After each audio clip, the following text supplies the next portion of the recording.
The Five weighs in on the Trump getting fined hundreds of millions of dollars by Judge Engoron without a trial.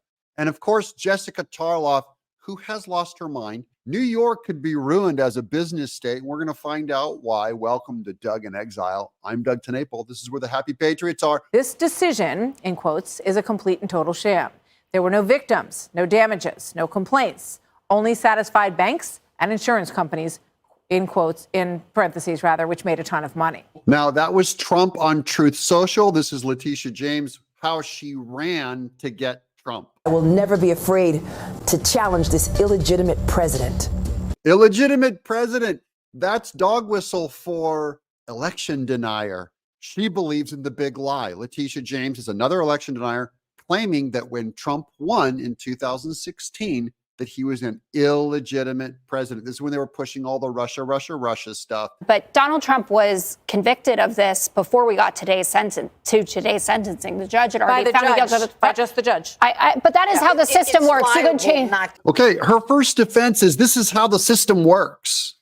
This is the system, guys. One judge, no jury, found Trump guilty. And when does a Democrat start defending the system? I thought they were supposed to overturn the system. What happened to power to the people? Of inflating assets between $812 million and $2.2 billion. And I understand on the appeals front, and it will go to appeal. He has 30 days to do it. And I think his lawyer already has, that they are going to have to, as the judge said, prove that somebody was actually wronged by this. Someone actually being wronged. How about Trump was wronged? So yeah, they're going to get this thing appealed, but we don't know how corrupt the New York corruption goes all the way up to the appeals court, all the way up to the state Supreme Court. Defrauded people, not paid his bills. I mean, this is what happened in the 2016 election when Hillary had a slew of ads about how he stiffs everyone from contractors, people who work in his buildings, et cetera. And this is the character of the man. These are huge inflations to get cushier interest rates. I mean, saying that his apartment in Trump Tower is 33,000 square feet when it's really 11,000. This is what Jessica Tarlov says gets someone fined $400 million in New York, saying your apartment is 33,000 square feet instead of 11,000. Is that some kind of a sick burn? Worth, again, no victim here. There's no crime. Mar-a-Lago, his tax broker, said $27 million ranks it as a social club when he's running around saying it could be $1 billion. It's actually $517 million. They're consistent lies. They are trying to understand people. Just because Deutsche Bank got richer doesn't mean that it's wrong. Political implications. I happen to think, and have said this since the beginning, that no trials or convictions will matter except for things like in Georgia. And obviously that is complicated this week by what's going on with Fanny Willis. So she's saying the only place this matters is going to be in Georgia, but now brings up Fanny Willis has screwed up in her case. So even the best case scenario of what she hopes will happen with this election, that it will turn people away from Trump because he's been convicted of something or fined for something. And it's not going to work outside of New York. And New York would be an uphill climb for Trump anyways to win. It's not going to affect Georgia. Fanny Willis is going to affect Georgia.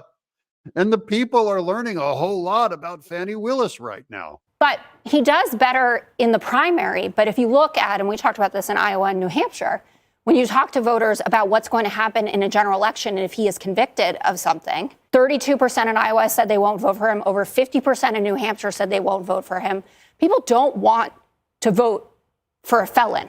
That's not entirely true because of the way that they worded those things. The way that they worded those polls were, would you vote for a felon? Of course, the answer is no if you're in Iowa or New Hampshire. Would you vote if Trump was falsely accused and convicted of a felony? Falsely. They'd all say, well, of course I'd vote for someone who was falsely accused.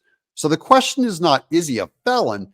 It's, was he rightly accused or was he uniquely pointed out for a political hit job? And I think that's where the American people will surprise you, especially in Iowa. Iowa people are going to vote for Trump in spite of these fake convictions. New Hampshire might go for him too. You might get a surprise out of there. They don't want to vote for a criminal. Right now, he can coast along and say, this is about bias against me. You know, I'd never touch E.G. and Carroll, even though he owes $83 million for doing that and then defaming her. So I think it does hurt him in the end, but not in this primary. He'll be even more of a juggernaut. Remember, people proposed that it would hurt him in his primary, and it did not. That's why Nikki Haley and Ron DeSantis ran, is they were hoping it would hurt him in the primary. It didn't hurt him in primary. Surprise, all the people that predicted it were wrong about the primary. The same people that predicted he'd be hurt in the primary said he will be hurt definitely in the general. I don't believe he'll be hurt in the general either. The same thing is going to happen. People are going to realize he's been falsely accused. And Americans don't just blindly go, hey, we believe the government. We believe that this New York Judge Ingram, there was nothing biased about it at all. No, I think even some New Yorkers are going to go, hey, Guido, hey, forget about it. This is a crime. This ain't right. They didn't do right by Trump. Well, you're saying that people won't vote for a criminal. You're criminalizing him. All of these Democrats are just indicting him. And then you'll get a conviction, and then they'll get appealed, and they'll go to the court. You're ruining the process. You say this is how the system works, Jessica. This has never been how the system works. In the history of New York State, the Associated Press investigated, there has never been a case like this. And this is where Jesse Waters and the Five start to destroy what Jessica Tarlov is trying to say. These are Democrats keep saying, look, this is a normal legal process in this court case. It is completely abnormal. It is utterly deformed. It is ruinous for America. And Americans who care about this country, that is patriots, are not going to fall for it.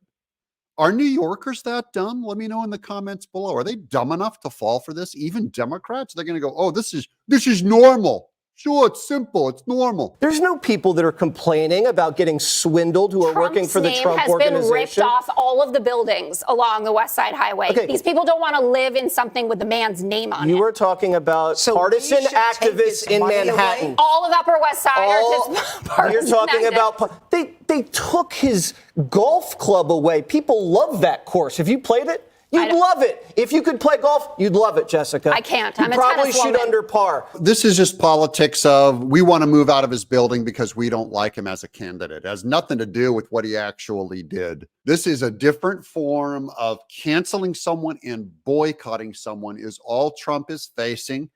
And what we're going to learn in America is we're more and more divided based on politics.